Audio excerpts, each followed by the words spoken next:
اللہ تمہیں اپنی امان میں رکھے اور اس ملک کی ترقی کا باعث بنے. آمین. I am so happy coming over here. I swear.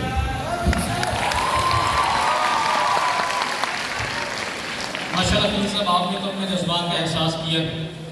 خلیل صاحب آج کے اس روبرو سیشن میں آپ کے روبرو بیٹھ کر میری کانپیں ٹانگ رہی ہیں اور میں اپنے سیشن کا باقاعدہ آغاز اپنی یونیورسٹی کے دعا کرو کبھی وہ میرا انٹرویو کرے اور پھر میں دکھاؤں تمہیں کہ کانپیں کیسے ہیں.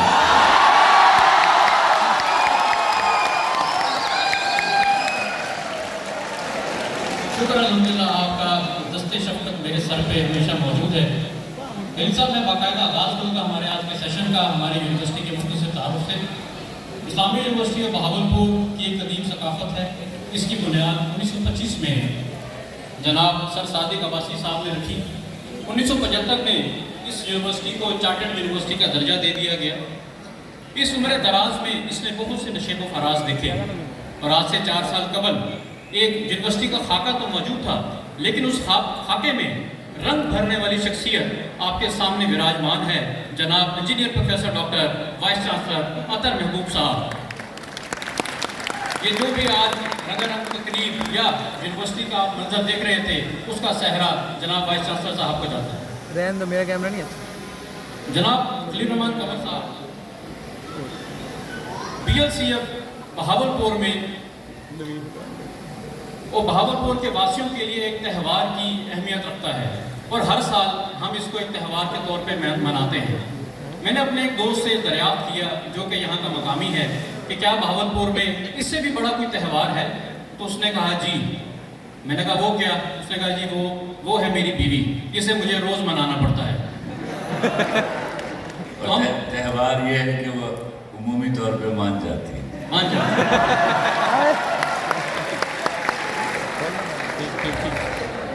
خلیل صاحب میں نے اس سے جب اختلاف کی وجہ دریافت کی تو انہوں نے مجھے یہ بتایا کہ وہ وجہ ہے دوسری شادی کی اجازت نہ ملنا.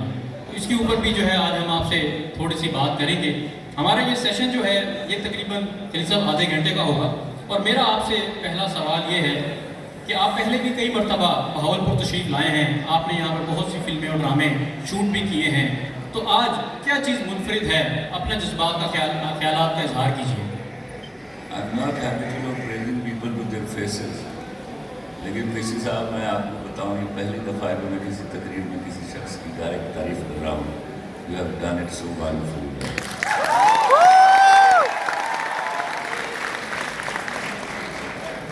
میں recently I was in Punjab university. میں وہاں سے پڑھا بھی ہوا ہوں. اور وہ کیا کہتے تھے کہ لاہور ہے بٹ نہیں اسلامیہ یونیورسٹی.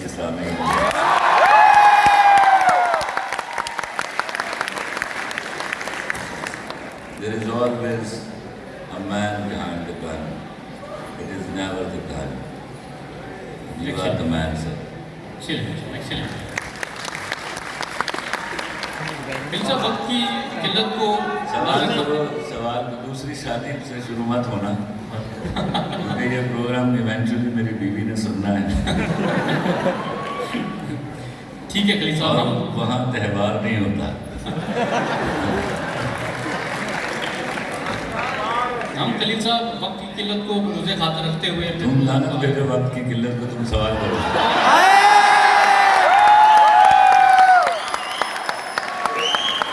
خلیل صاحب آپ نے اپنے پروفیشنل کیریئر کا آغاز بینکنگ سیکٹر سے کیا اور آپ ایک بہت اچھے مقام پہ ایک سرکاری ملازمت پہ موجود تھے.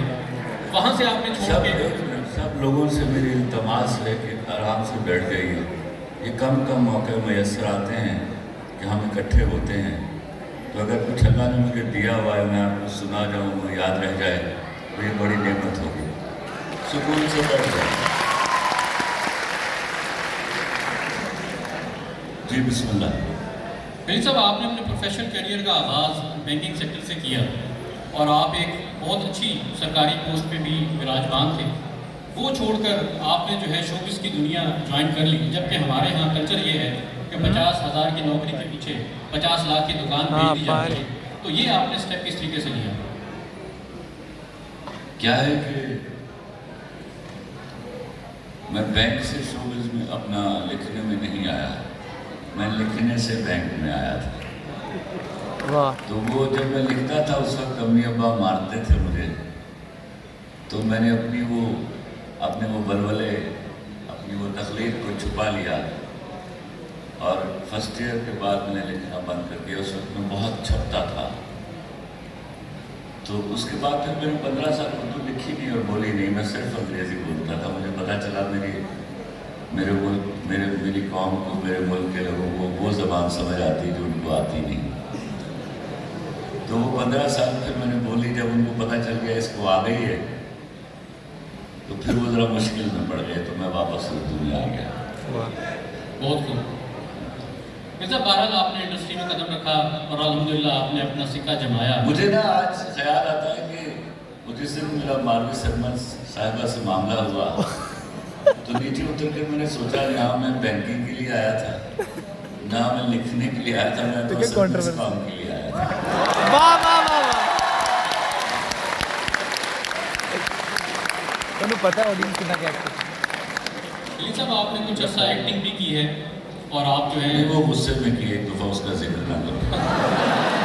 کیا کیا؟ خلیل صاحب یہ جو انڈسٹری کا آپ کا شوق تھا، کیا آپ کے والد محترم بھی آپ کو اس میں سپورٹ کرتے تھے؟ کیونکہ عام طور پہ جس سوسائٹی کو ہم بلانگ کرتے ہیں اس میں اس کلچر کو جو ہے ٹیبو سمجھا جاتا ہے۔ میرا جب بوٹا، میں بتاتا ہوں کتنی مجھے اپریسیشن تھی، جب میرا بوٹا فرام ٹوبا ٹیکسن ہٹ ہوا تو میں کراچی اپنے بہن کے گھر داخل ہوا۔ مجھے آپ کو میں بتاؤں، آپ کو اچھا لگے یا برا، I think I was good enough a guy۔ تو میرے خاندان کے بزرگ بھی میرا احترام کیا کرتے تھے، تو میں اپنی بڑی بہن کے گھر پیر رکھا تو ان کی آواز آئی، وہ آ گیا میرا برا کنجر۔ پھر میں 5 سال اس کے گھر نہیں گیا، جب تک کوئی میری ایئرپورٹ پہ ملاقات میں اس کے وہاں کھڑے ہو کے مجھ سے معافی مانگی۔ تو یہ والا ایک چلن تھا غلط۔ میرے خیال میں اللہ نے مجھے یہاں بھیج کے ثابت کیا کہ نہیں، کنجر تو ہر جگہ ہے، آپ کو کنجر نہیں ہونا۔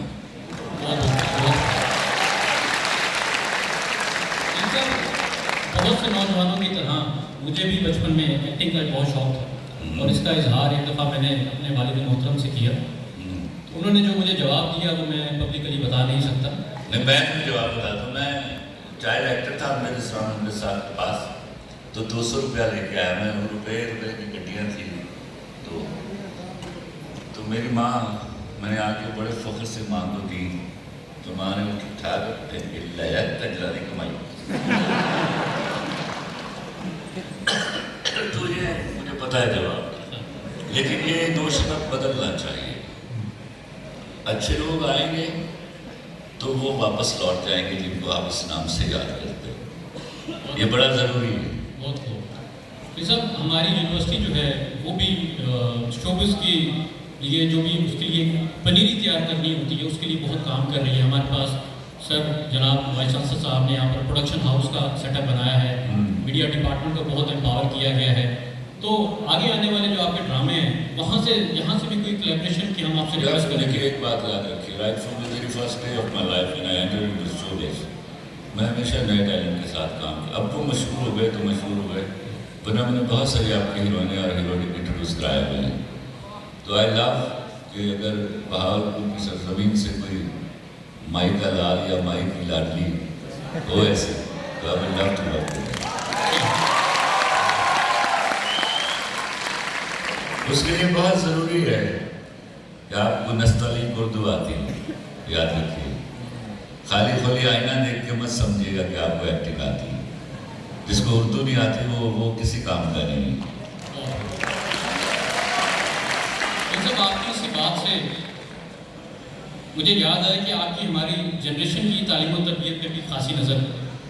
تو مجھے جب پتہ چلا میری خالہ کو، ان کا مجھے فون آیا، انہوں نے مجھ سے یہ ذکر کیا کہ ان کا جو بیٹا اور جو بہو ہے وہ دونوں جاب کرتے ہیں، اور ان کی غیر موجودگی میں دونوں بیٹیوں کو میری خالہ پالتی ہیں۔ وہ ایک لاہور کے اعلیٰ اسکول میں زیر تعلیم ہے جس کا میڈیم انگلش ہے۔ تو میری خالہ نے جو ہے وہ اس طریقے سے اپنے لاچارگی کا اظہار کیا کہ پڑھنا بچے انگریزی اسکول تے رہنا دادی کو، یا بچے نو اردو سکھاؤ یا دادی نو انگریزی سکھاؤ۔